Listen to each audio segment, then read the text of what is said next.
오늘 말씀은 출애굽기 20장 3절입니다. 나는 너를 애굽 땅 종 되었던 집에서 인도하여 낸 내 하나님 여호와니라. 너는 나 외에는 다른 신들을 내게 두지 말라. 아멘. 우리는 지난주부터 십계명을 살펴보고 있습니다. 지금은 이 계명이란 말이 참 낯설게 들리는 시대가 됐습니다. 계명, 명령 이런 말을 들으면 거부감마저 듭니다. 어떤 일을 우리 가운데 요구할 때는 설득해 주기를 바라고 나를 이해시켜 주기를 바라죠. 합리적으로 이것이 왜 해야 되는지 그 이유를 이야기해 주기를 바라지, 명령 이렇게 얘기하면 어떨 때는 폭력적으로 느껴진다고 얘기하기도 합니다. 하지만 우리가 섬기는 하나님은 만물의 주관자 되시다는 것을 우리가 기억해야 합니다. 하나님은 창조자 되십니다. 우리를 만드신 분이고, 그래서 우리의 또 하나님, 우리의 아버지가 되시는 분입니다. 그래서 그 하나님께서 우리 가운데 명령하실 때 우리가 순종하는 것은 당연한 일이고, 주님께서 계명으로 우리 가운데 주신 이 말씀을 우리가 따르는 것은 지극히 자연스러운 일입니다. 지난주 말씀을 조금 요약하면 이렇습니다. 하나님은 이 계명으로서 우리를 자신의 백성 삼으셨어요. 이 계명은 단순히 도덕률이 아니라 하나님과 자기의 백성의 조약, 계약 이렇게 얘기할 수 있다고 했습니다. 이 계명을 지킴을 통해서 하나님의 백성이 되는 것은 아닙니다. 이스라엘 백성은 출애굽 이전에 이 계명을 받은 것이 아니라 출애굽한 이후에 이 계명을 받았어요. 출애굽을 하면서 이스라엘 백성은 하나님의 백성이 된 겁니다. 하나님의 백성이 된 이후에 그들은 하나님의 백성이 지켜야 할 계명으로서 이 십계명을 받은 겁니다. 계명은 하나님의 백성이 살아갈 길을 말해요. 하나님의 백성은 이 율법을 따라, 이 계명을 따라 천국을 향해 나아갑니다. 이 계명은 이 천성을 향하여 나아가는 바른 길이라고 얘기할 수 있습니다. 우리가 어떤 마음으로 이 율법을 지켜야 합니까? 우리가 구원받은 것에 대한 감사로 지켜야 합니다. 이스라엘 백성이 애굽의 종으로서 갖은 고초를 당하며 살아올 때 애굽의 사람들에 붙들린 이 노예의 신분이었어요. 비참한 삶을 살았습니다. 그러했던 이스라엘 백성을 하나님께서 출애굽 시켜주셨어요. 그들을 건져주신 겁니다. 그들을 구원해 주셨어요. 마찬가지로 죄의 종노릇하였던 우리를 예수 그리스도의 피로 건지셨습니다. 은혜로 우리를 건지신 거예요. 더 이상 정죄가 없고 사망의 심판이 없는 참된 구원으로 우리를 부르신 겁니다. 이제 우리는 그 건지신 분, 은혜로 우리를 건지신 분을 따라 나아가야 하는데, 이 계명은 주님을 따라가는 길들을 우리 가운데 제시하고 있는 겁니다. 그래서 십계명은 은혜로 구원받은 사람의 마땅히 해야 할 일이다, 이렇게 얘기할 수 있어요. 오늘 이 십계명의 첫 번째 계명을 살펴보도록 하겠습니다. 3절을 보면 너는 나 외에는 다른 신들을 내게 두지 말라, 이렇게 얘기합니다. 나 외에는 다른 신들을 내게 두지 말라. 이 첫 번째 계명, 이 첫 번째 계명은 다른 모든 계명의 뿌리 또는 근간이라고 얘기할 수 있습니다. 다른 모든 계명이 여기로부터 시작합니다. 이 계명을 어기면 다른 계명은 아무 소용이 없습니다. 십계명에서 우리 가운데 말하고자 하는 의미가 있어요. 우리는 그 의미를 잘 파악해야 합니다. 다른 신을 내게 두지 말라는 이 표면적인 의미만으로 십계명을 이해하면 우리는 쉽게 십계명을 지키고 있다고 생각할 수 있습니다. 하지만 깊이 10계명을 묵상해 보면 우리가 얼마만큼 첫 번째 계명을 어기고 있는지 우리는 우리 자신을 보게 될 겁니다. 첫 번째 계명의 의미는 이렇습니다. 첫째로 우리의 모든 삶의 중심이 하나님이 되라 이렇게 얘기하고 있는 거예요. 우리의 모든 삶의 중심이 하나님이다. 하나님이 되어야 한다. 이렇게 명령하고 있어요. 하나님은 온 세상의 중심이에요. 세상에 다른 신이 없습니다. 하나님이 온 세상의 기준이 돼요. 세상을 평가하시고 심판하시는 분이 하나님이세요. 하나님은 판단받지 않으시고 판단하시는 분이세요. 우리가 사도행전 17장을 한번 살펴볼까요? 사도행전 17장 22절, 23절 시작. 바울이 아레오바고 가운데 서서 말하되 아덴 사람들아 너희를 보니 범사에 종교심이 많도다. 내가 두루 다니며 너희가 위하는 것들을 보다가 알지 못하는 신에게 라고 새긴 단도 보았으니 그런즉 너희가 알지 못하고 위하는 그것을 내가 너희에게 알게 하리라. 바울이 복음을 전하러 아덴에 갔습니다. 근데 아덴 사람들은 정말 종교적이었어요. 그들은 종교를 너무 좋아했기 때문에 온갖 신을 다 받아들였습니다.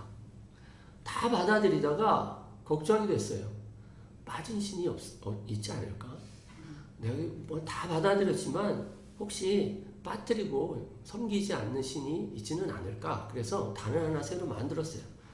그 단의 이름이 알지 못하는 신에게 이렇게 한 겁니다. 그들은 모든 종교를 사랑했어요. 사도 바울은 그들에게 오직 하나님만이, 이스라엘의 하나님만이 참 하나님이시다 이렇게 선포하고 있는 겁니다. 24절을 보면 우주와 그 가운데에 만물을 지으신 하나님, 25절에는 만민에게 생명과 호흡과 만물을 친히 주시는 이시다. 만물을 만드신 분도 하나님이시고 또 만물을 지금 지탱하고 만물에게 모든 힘과 능력을 공급하시고 섭리하시는 하나님도 우리의 하나님이다. 다른 신이 있는 것이 아니다. 이스라엘 하나님이 참 신이시다. 이렇게 선포하고 있는 겁니다. 다른 신을 섬기는 것은 모두 헛되다. 제가 이전에 있던 교회에서 있었던 일입니다. 주일 아침 예배를 마치고 어떤 한 분이 찾아오셨어요. 화가 났습니다. 그래서 뭔가 이렇게 항의하러 찾아온 겁니다. 제가 이렇게 맞이하게 됐어요.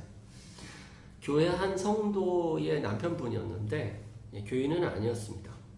오셔가지고 얘기를 하시기를 주일 아침마다 정말 난장판입니다. 집이. 아내는 자녀들을 교회로 데려가려는데 아이들이 안 가려고 하니까 아침마다, 주일날 아침마다 싸웁니다. 매주일마다 이러니까 못 살겠다고. 종교도 다 좋지만 다 잘 살자고 믿는 거 아닙니까? 이렇게 얘기하더라고요. 일요일 아침마다 이게 무슨 난리입니까? 그래서 제가 일단 그 가족 전체를 불렀어요. 그래서 한 방으로 모아서 먼저 아이들을 야단치면서 너희 엄마가 너희들을 사랑하는 건 알지? 근데 엄마가 교회를 꼭 나가야 된다고 하는 건 너희들에게 가장 복되다고 믿고 이것이 정말 중요하다고 믿고 얘기하는 건데 너희들이 정 못 나가겠으면 미리 얘기를 하든지 아니면 정 못 나가겠으면 한 달에 한 번, 두 번만 나가겠다고 합의를 보든지 주일날 아침에 돼서 나는 못 나가겠다 이러면 엄마가 얼마나 화가 나겠냐. 응? 이렇게 야단을 쳤어요. 아이들이 숙연해지더라고요. 그리고 아빠에게 제가 이렇게 얘기했습니다. 우리는 잘 살자고 교회에 나가는 건 아닙니다. 신앙은 우리 행복을 위해서 나가는 것이 아니라 하나님이 계시기 때문에 하나님을 믿는 겁니다. 그래서 때때로 어려운 일이 있어도 그것이 중요하다고 믿기 때문에 이 소란에도 불구하고 하나님을 믿어야 한다고 얘기하는 겁니다. 이렇게 얘기했더니 잘 알아들으셨는지 하여튼 흥분을 가르치고 집에 돌아가시게 됐어요.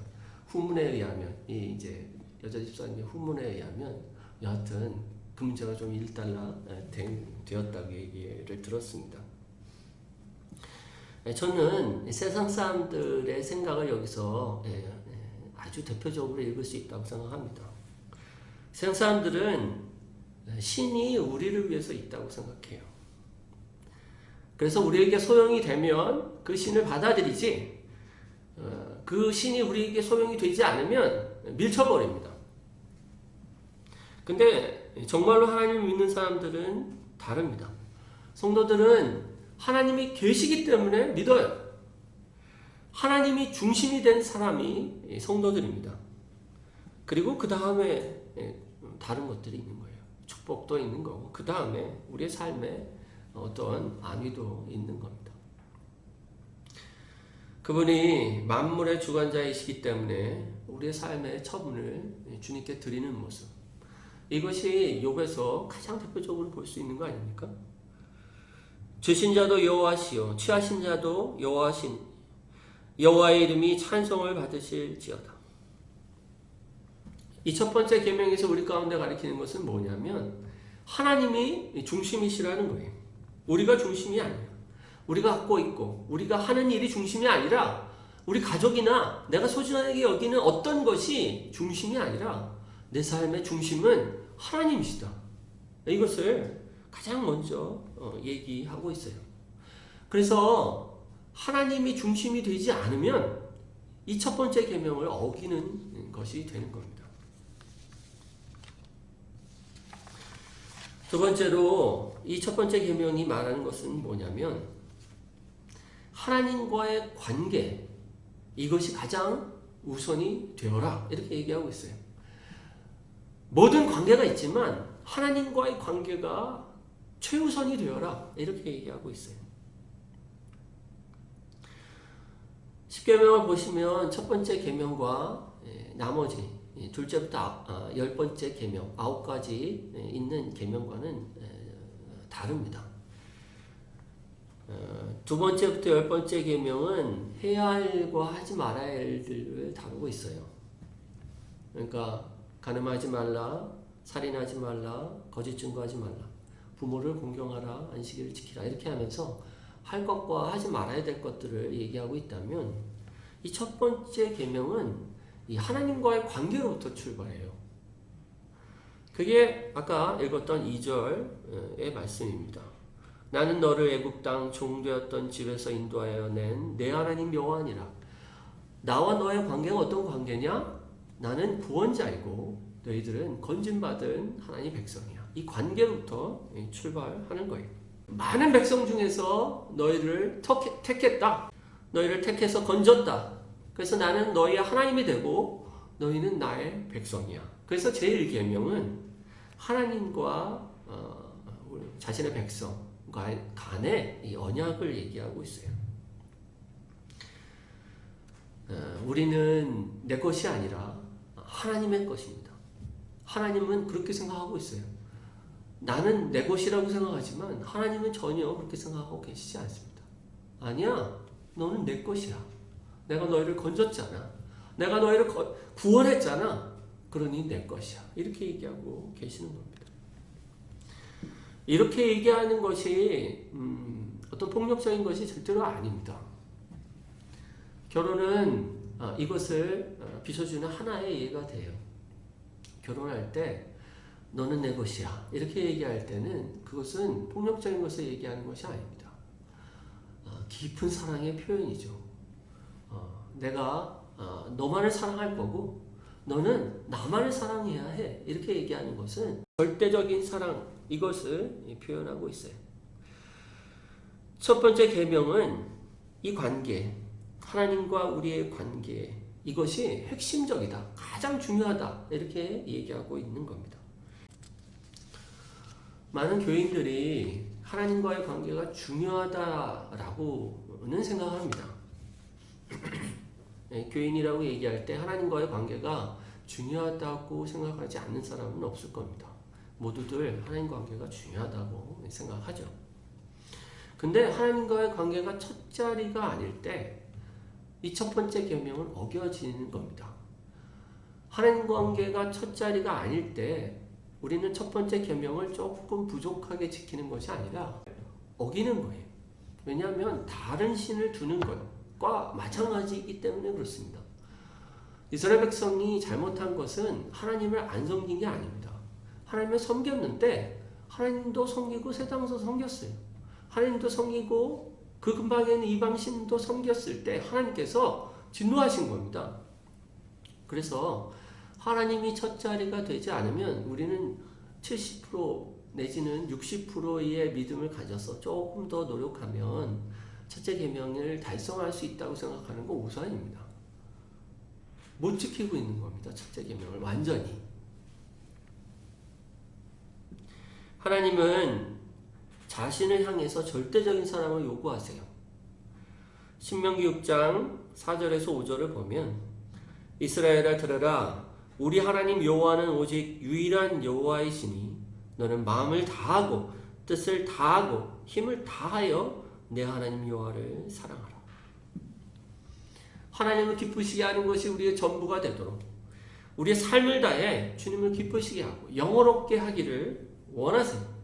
전심전력으로 하나님께 충성하기를 주님은 원하십니다. 하나님은 질투하시는 하나님이라고 얘기합니다. 우리의 사랑이 빼앗기는 것을 보지 못하세요. 하나님을 사랑하지만 다른 것도 사랑하는 것을 그래 최선을 다하는구나 그만하면 됐다 이렇게 생각하지 않으시고 질투하시는 하나님이에요. 자기를 향한 사랑이 나눠지는 것을 견딜 수가 없는 분입니다. 내가 가진 것이든 우리가 추구하는 세상의 영광이든 우리가 소중히 여기는 인간관계든 하나님의 사랑보다 넘어서는 것 하나님은 기뻐하지 않으십니다. 그 어떤 것이라도 하나님을 사랑하는 것을 방해한다면 우리는 그것을 버릴 수 있어야 합니다. 그 어떤 것이라도 우리의 선택이 하나님께 나아가는 것을 방해한다.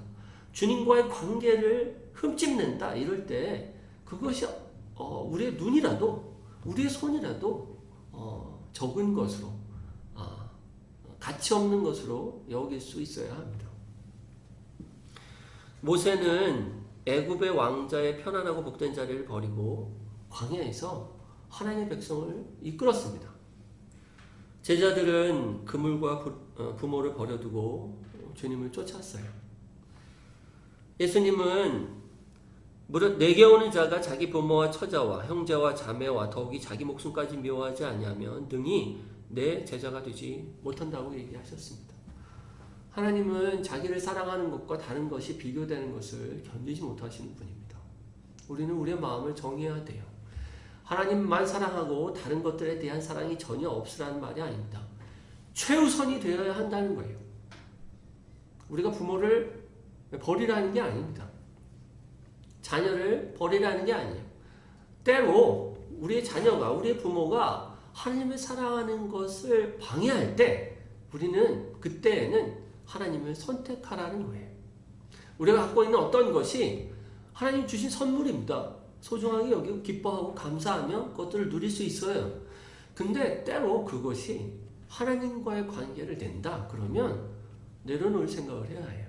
그러니까 우리가 갖고 있는 모든 것을 미리 준비해야 돼요. 내가 주님보다 이것을 더 사랑하지 않겠다는 마음을 늘 갖고 있어야 돼요. 그렇지 않으면 그것이 우리 가운데 어느 순간 시험거리가 됩니다. 주님과 비등하게 우리를 도전하면서 우리를 끌어잡는 것이 될 때 우리는 주님을 배역한 그것을 주신 주님을 배역한 그런 일들이 벌어지게 되는 겁니다. 만약에 우리가 이 사랑에 눈뜨면 우리가 하나님을 정말 첫 자리에 두고 하나님만을 사랑하기로 우리의 마음을 정하면 그때서야 비로소 두 번째 계명, 세 번째 계명, 네 번째 계명 이것이 의미가 있어지고 그때서야 비로소 우리는 하나님의 백성으로 자라가기 시작합니다.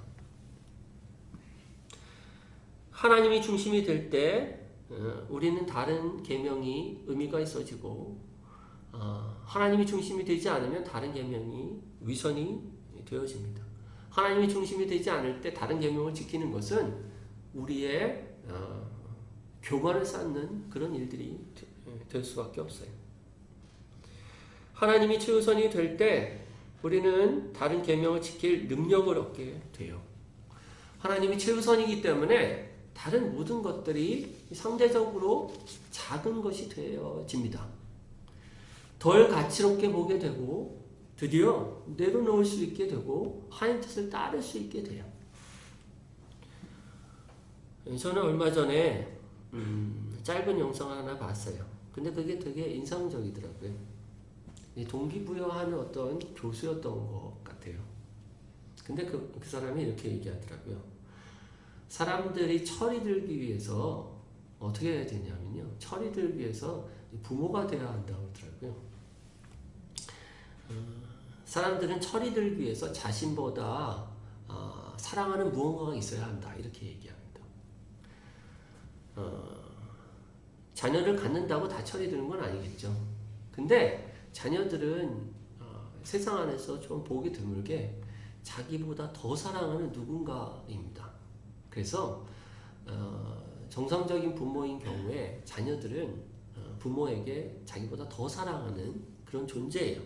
그러면서 부모가 철이 든다는 거예요. 저는 이것을 보면서 이 십계명이 생각이 납니다. 우리가 십계명에서 만약에 우리가 우리 세상이 그 어떤 것보다 하나님을 사랑하잖아요. 그럼 철이 듭니다. 철이 들어요. 뭔가가 보이는 거예요. 뭔가가 보이는 겁니다. 모든 것이 이제 어떤 제 위치에 가서 보이고 그래서 드디어 좋은 마음으로 주님을 기쁜 마음으로 따를 수 있게 되는 거예요. 제임스 패커 목사님이 이렇게 말씀합니다. 하나님께 합당한 존경을 드리면 그리스도인의 이웃사랑에 대한 깊은 진리를 깨닫는다. 하나님을 첫자리에 모시면 자신만 생각하여 일어나던 분노가 사라지고 삶의 열정, 일하는 행복, 다른 사람에 대한 사랑이 커진다. 깨어 하나님을 당신의 첫 번째 자리에 모셔라. 그러면 살리라.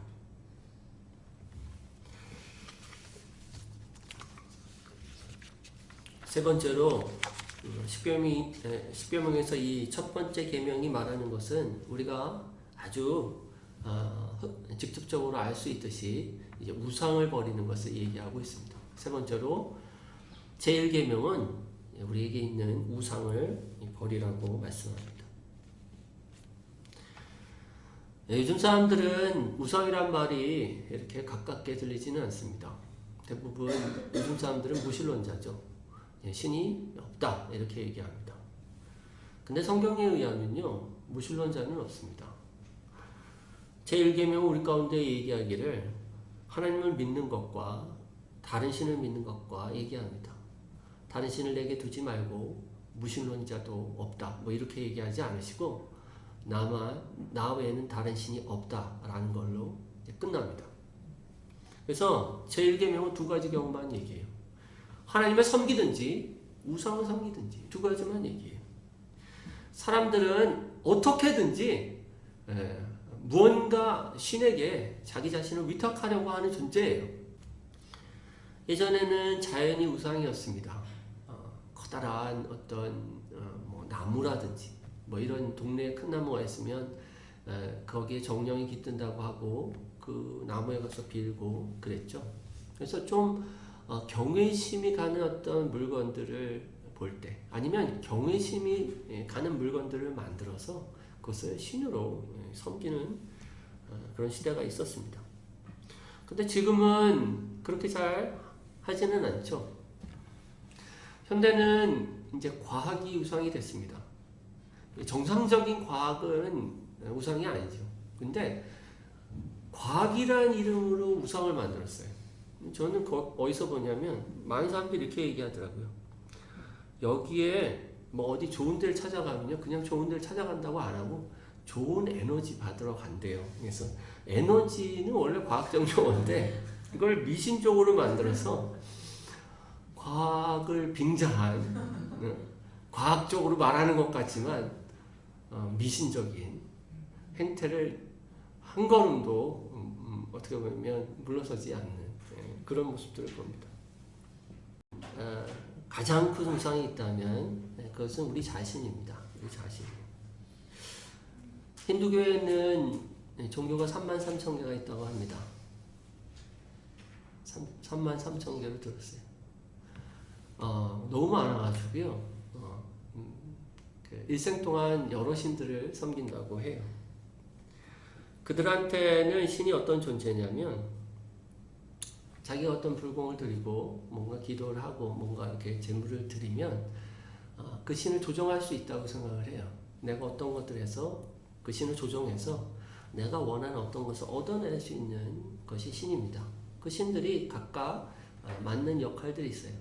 다산의 신, 날씨의 신, 비의 신, 여러 가지 신들이 있어서 때마다 그 신들한테 비는데 신들한테 빈다고 일이 늘 잘 되는 건 아니지 않겠습니까?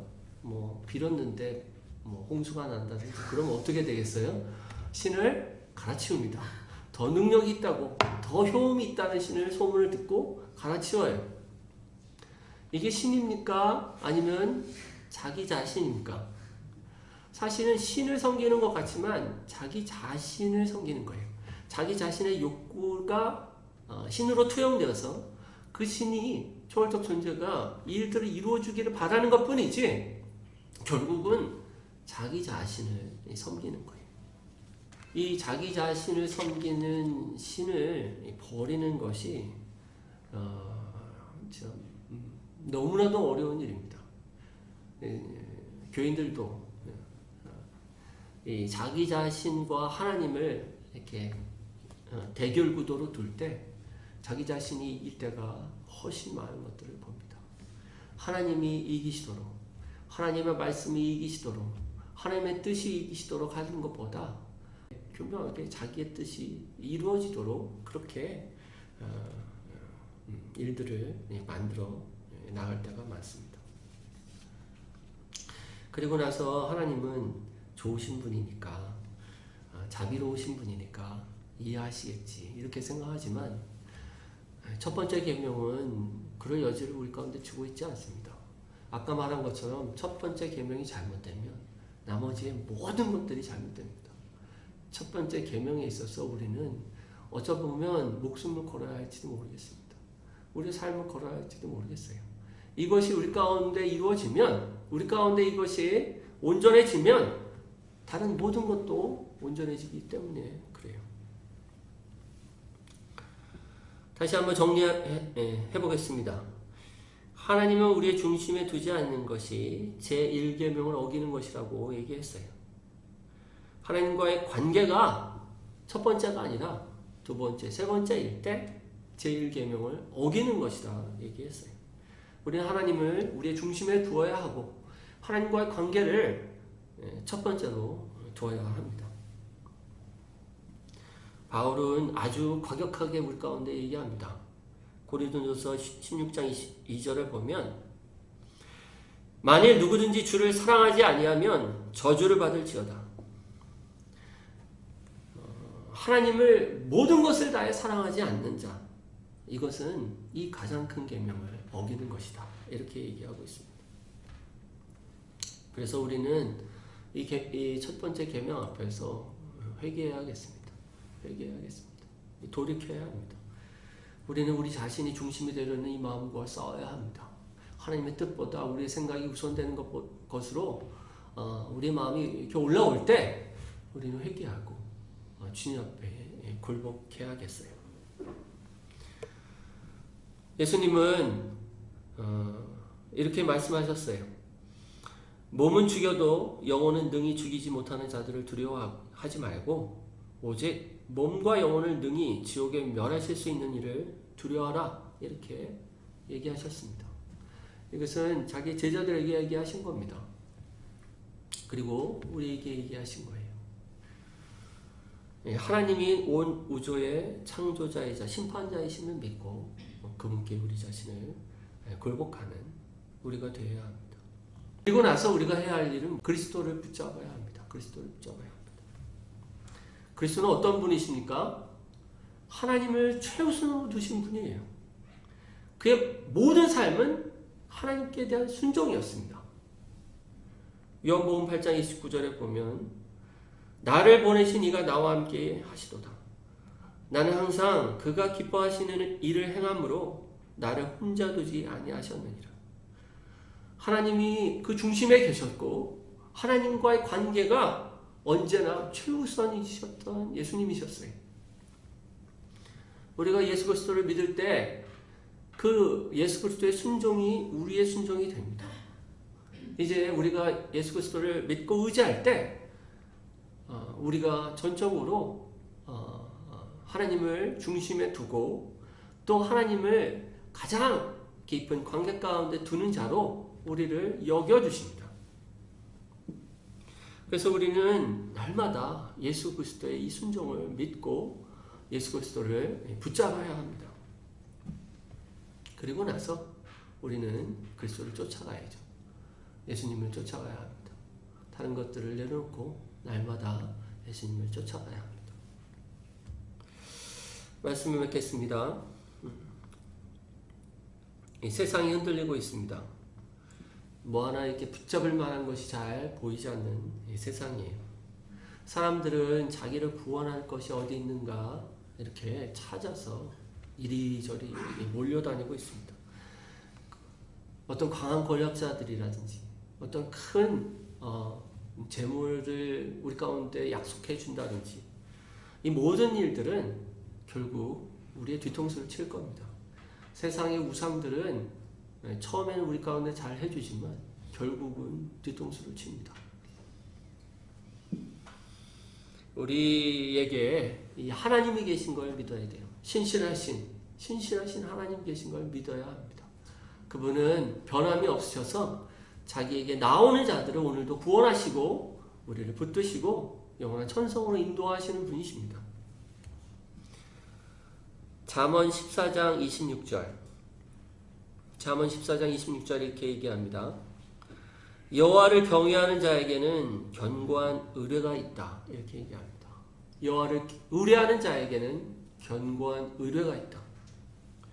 자기를 두려운 마음으로 믿고 따르고 섬기는 자들 가운데는 견고한 요새같이 되셔서 우리를 보호하시고 보존하신다. 이렇게 얘기합니다.